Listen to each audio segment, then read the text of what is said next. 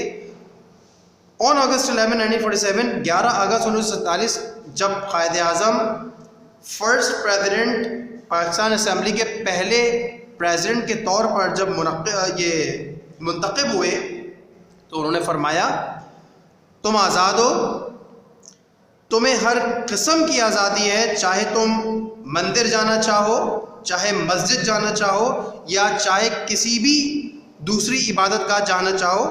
اس اسلامی ریاست پاکستان میں ہم اس اسلامی ریاست کو اس طور پر شروع کر رہے ہیں کہ یہاں پر کوئی امتیاز اور کوئی فرق کسی دو کمیونٹیز کے درمیان نہ ہو، یعنی کہ ہندو اور مسلم، سکھ اور پارسی، نہیں، بلکہ ہم سب پاکستان کے شہری ہیں. We are starting with this fundamental principal.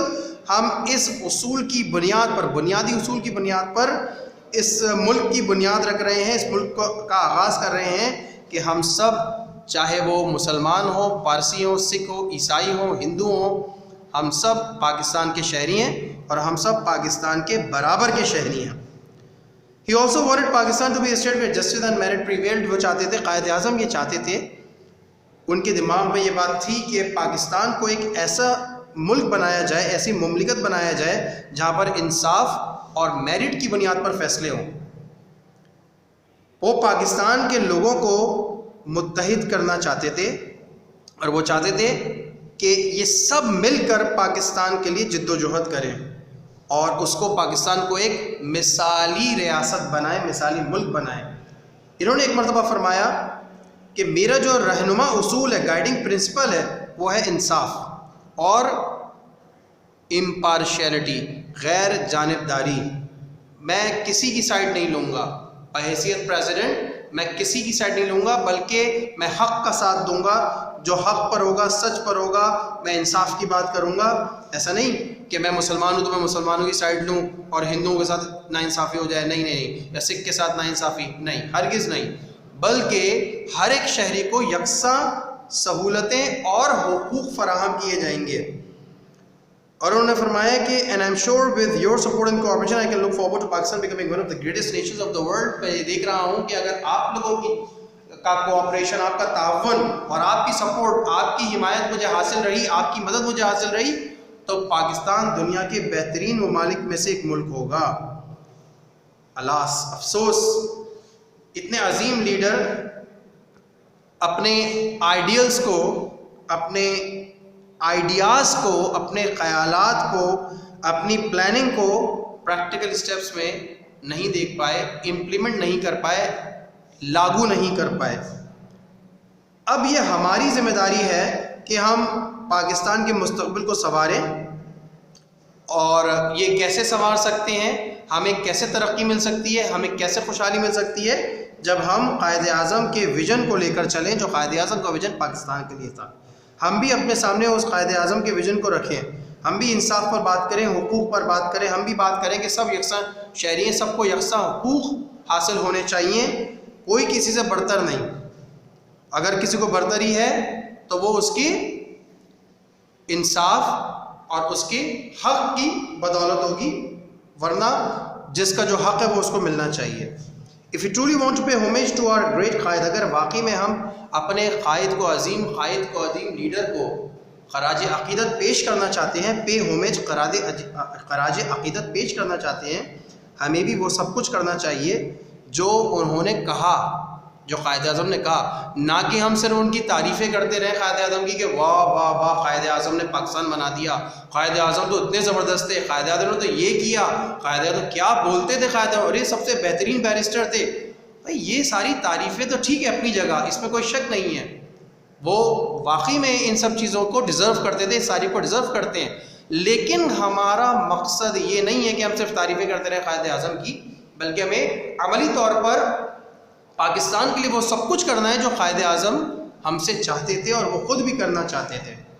ٹھیک ہے؟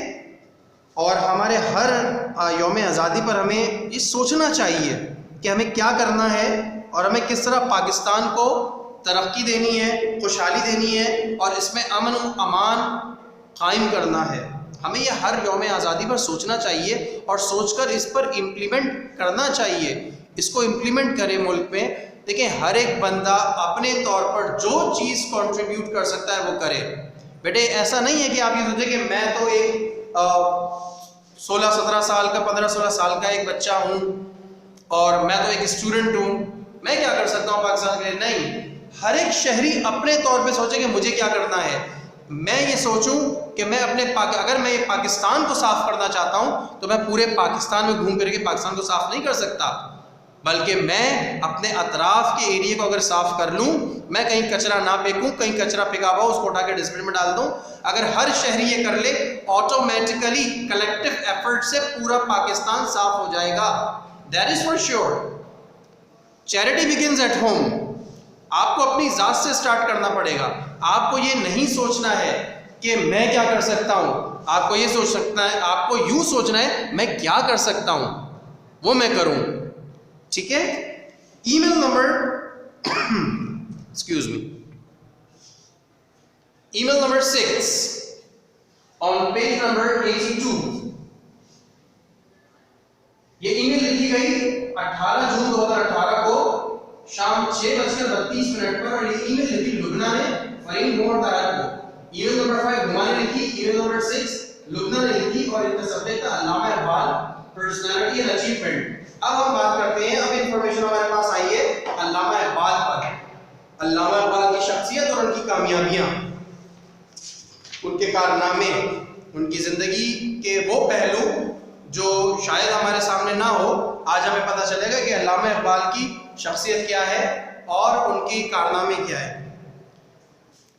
تو لبنہ کہتی ہیں, dear Farheen, now that my cousin's wedding is over, I've managed to find the following information about the poet of the East. Now that my cousin's wedding is over,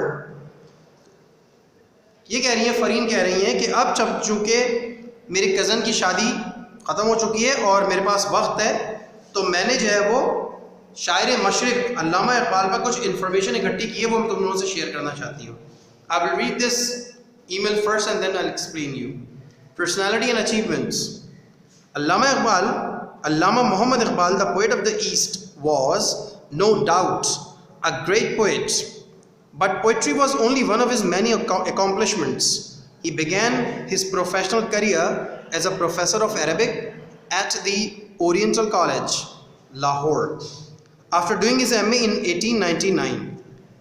In 1905, he went to London to study law and received a law degree. He thus became a barrister by profession. But this does not mean that he gave up everything else.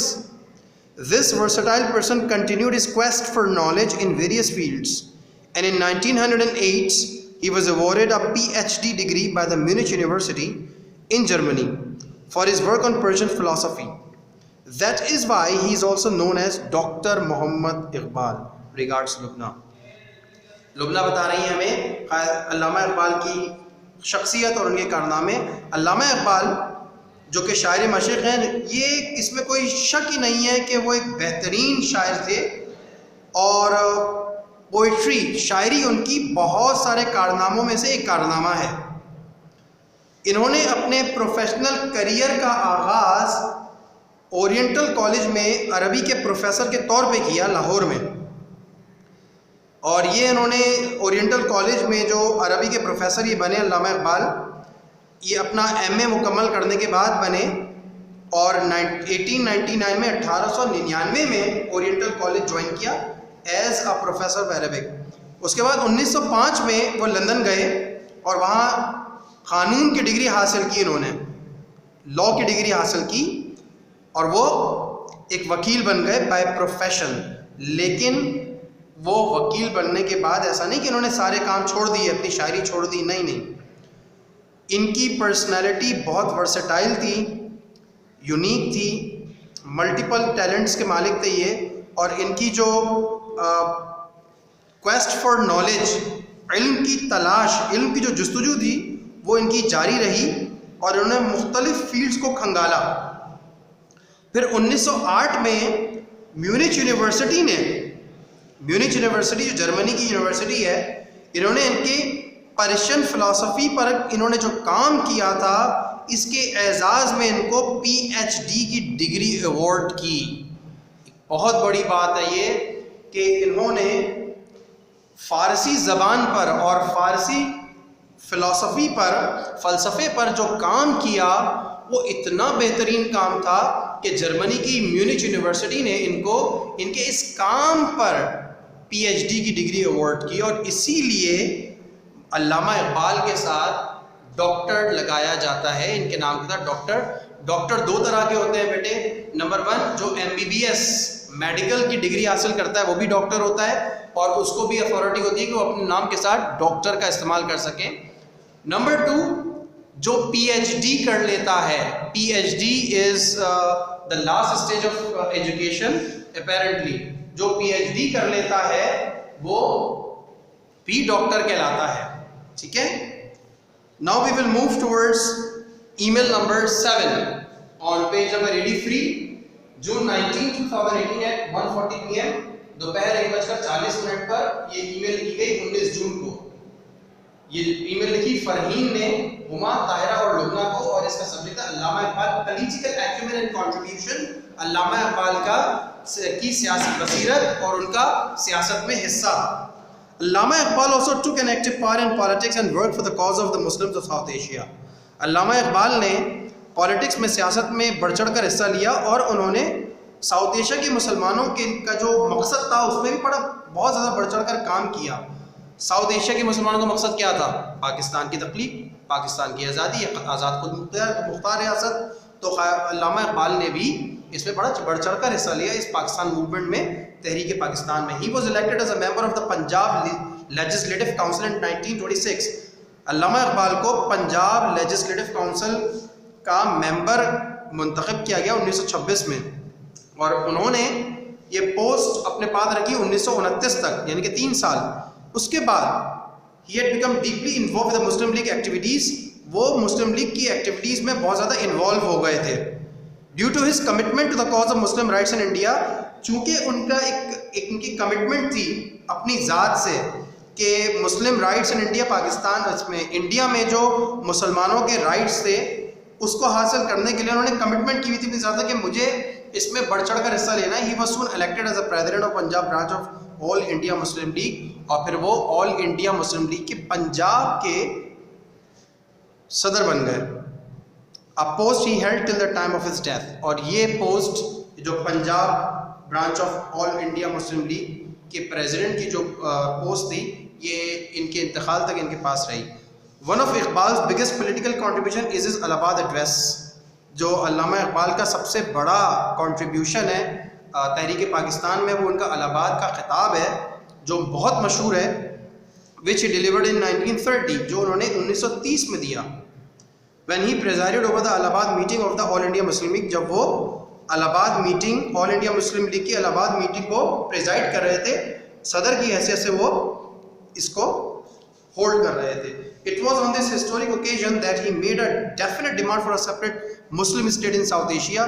اور یہ پہلی مرتبہ تاریخ میں ہوا تھا کہ publicly ایک ڈیمانڈ رکھی گئی تھی مسلمانوں کے لیے ایک آزاد اور خودمختار الگ ریاست کی. پہلی مرتبہ پبلکلی، ویسے تو باتیں چل رہی تھی بہت ساری، لیکن پبلکلی عوام کے سامنے عوامی سطح پر یہ پہلی مرتبہ کسی خطاب میں یہ بات کی گئی. ان ہز پریزیڈینشیل ایڈریس، وہ جو خطاب انہوں نے کیا، ڈاکٹر علامہ اقبال سیٹ، علامہ اقبال نے کہا India is a continent of groups belonging to different races, speaking different languages and believing in different religions. علامہ اقبال نے فرمایا کہ یہ جو انڈیا ہے، انڈیا ایک ایسا کانٹیننٹ ہے جہاں پر لوگوں کے، انسانوں کے مختلف نسل سے تعلق رکھنے والے لوگ موجود ہیں، مختلف زبانیں بولنے والے لوگ موجود ہیں، اور مختلف مذاہب کے ماننے والے لوگ موجود ہیں. The Muslim demand to create a Muslim India within India is in no way without justice.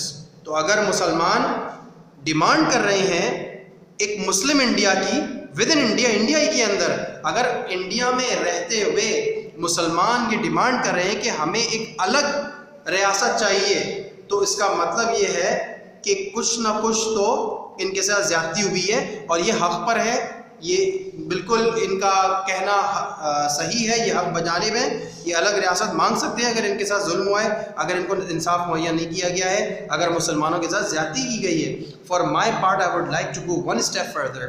کہتے ہیں کہ میں اپنے طور پر یہ کہتا ہوں کہ میں ایک اسٹیپ آگے ذرا بڑھ کر یہ بات کر رہا ہوں. I would like to see the Punjab, Northwest Frontier Province, Sindh and Balochistan unite under a single Muslim state. کہ Punjab and WFP north west frontier province اور سندھ اور بلوچستان، یہ 4 صوبے جو ہمارے پاس آج صوبے ہیں پاکستان میں، انہوں نے یہ 4 علاقوں کی بات کی تھی علامہ اقبال نے 1930 میں. کہ میں چاہتا ہوں کہ ان 4 علاقوں کو ملا کر ایک مسلم اسٹیٹ بنا دی جائے، چونکہ یہاں پر مسلمانوں کی میجورٹی تھی. ٹھیک ہے. However, this demand shocked both the Hindus and the British alike, and they both opposed it. بہرحال چونکہ ہم یہ بات پہلے ڈسکس کر چکے ہیں کہ ہندوستان میں 2 بڑے اپوزیشن پلیئرز موجود تھے، پاور پلیئرز موجود تھے، ایک تو رولنگ برٹش اور دوسرے میجورٹی آف ہندوز. تو ان دونوں کو بھی یہ بات اچھی نہیں لگی اور انہوں نے اس کو اپوز کیا، اس کی مخالفت کی. This demand for a separate state for Muslims took such firm root. اور یہ جو ڈیمانڈ تھی مسلمانوں کے لیے الگ ریاست کی، اس نے ایسی اپنی جڑیں پکڑی that at its meeting in Lahore، جب لاہور میں ان کی میٹنگ ہوئی 23 مارچ 1940 کو، the Muslim League passed a resolution demanding a separate state for the Muslims of India.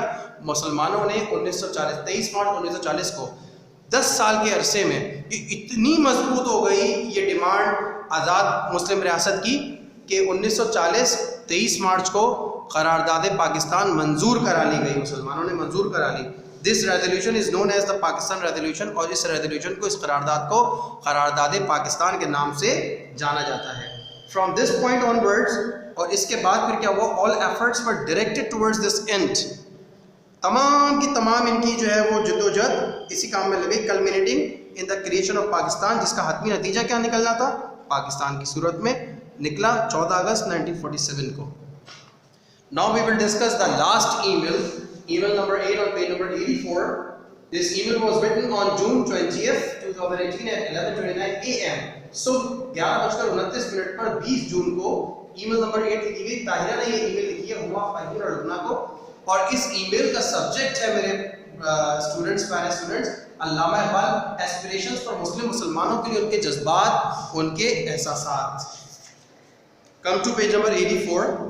I will read and explain you simultaneously. میں ساتھ ساتھ پڑھتا بھی رہوں گا اور ایکسپلین بھی کرتا رہوں گا. Aspirations for Muslim. Lubna and Farheen, both of you have collected excellent information about علامہ اقبال. تو یہ کہہ رہی ہیں، طاہرہ کہہ رہی ہیں کہ لبنہ اور فرحین تم دونوں نے علامہ اقبال پر بڑی بہترین انفارمیشن کلیکٹ کی ہے. While we all know what the Quaid Azam did، ہم سب کو پتہ ہے کہ قائد اعظم نے کیا کیا. We often do not exactly recall the role of Allama Iqbal in the creation، لیکن ہم کبھی کبھی علامہ اقبال کے کردار کو، علامہ اقبال کے جو انہوں نے رول پلے کیا ان دا کریشن آف پاکستان، ہم اس کو کبھی کبھی اوور لک کر جاتے ہیں، اگنور کر جاتے ہیں. علامہ اقبال ڈائڈ ان 1938، 1938 میں علامہ اقبال کا انتقال ہوا. 9 years before the creation of Pakistan, Pakistan بننے سے 9 سال پہلے. But he played a major role in its creation. Pakistan کی کریشن میں ان کا بہت بڑا کردار ہے، میجر رول ہے ان کا. By planting the seeds of a separate state for the Muslims of India and peoples minds, انہوں نے مسلمانوں کے دماغوں میں سب سے پہلے علامہ اقبال نے بیج بویا ایک آزاد خود مختار ریاست کا. Quaid Azam praised اقبال's role in a message on his death، اور قائد اعظم جب ان کے انتقال کے موقع پر، علامہ اقبال کے انتقال کے موقع پر قائد اعظم نے فرمایا، To me he was a friend, guide and philosopher. میرے لیے وہ میرا ایک دوست، میرا ایک رہنما اور ایک فلسفی تھا. And during the darkest moment through which the Muslims League had to go, he stood like a rock. اور ان دنوں جب مسلم لیگ بہت مشکل دور سے گزر رہی تھی، یہ انسان ایک چٹان کی طرح تن کر کھڑا ہو گیا اور اس نے مسلم لیگ کی سپورٹ کی. علامہ Iqbal had a great love for Islam. علامہ اقبال کے دل میں اسلام سے بے انتہا محبت تھی. He always advised the Muslims to remain true to their faith، اور انہوں نے ہمیشہ مسلمانوں کو ایک ہی نصیحت کی کہ بھائی اپنے مذہب، اپنے عقیدے سے جڑے رہو، and to practice it in letter and spirit، اور پورے مائٹ سے، پورے جوش و خروش سے پوری لگن سے اپنے عقیدے پر نہ صرف جڑے رہو بلکہ اس کے اوپر عمل بھی کرتے رہو. ان his الہ آباد ایڈریس he said, ان کے الہ آباد ایڈریس جو 1930 میں انہوں نے خطاب کیا تھا الہ آباد میں، الہ آباد کے خطاب میں انہوں نے فرمایا I have learned one lesson from the history of Muslims. میں نے مسلمانوں کی تاریخ سے ایک سبق سیکھا ہے. اور ڈیئر اسٹوڈنٹس توجہ طلب بات ہے، بہت ہی پیاری بات ہے. I love these words and I often recall his words. اکثر میں یہ الفاظ یاد کرتا ہوں اور میں واقعی میں بڑا ہی مسرور ہو جاتا ہوں ان الفاظ کو یاد کر کے. ذرا سنیے گا کیا کہتے ہیں علامہ اقبال.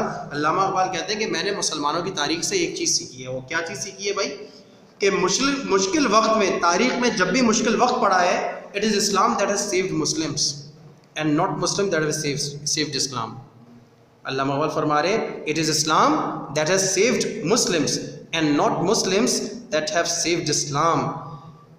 ہر مشکل وقت میں اسلام نے مسلمانوں کو بچایا ہے، مسلمانوں کی حفاظت کی ہے، نہ کہ مسلمانوں نے اسلام کی حفاظت کی ہے.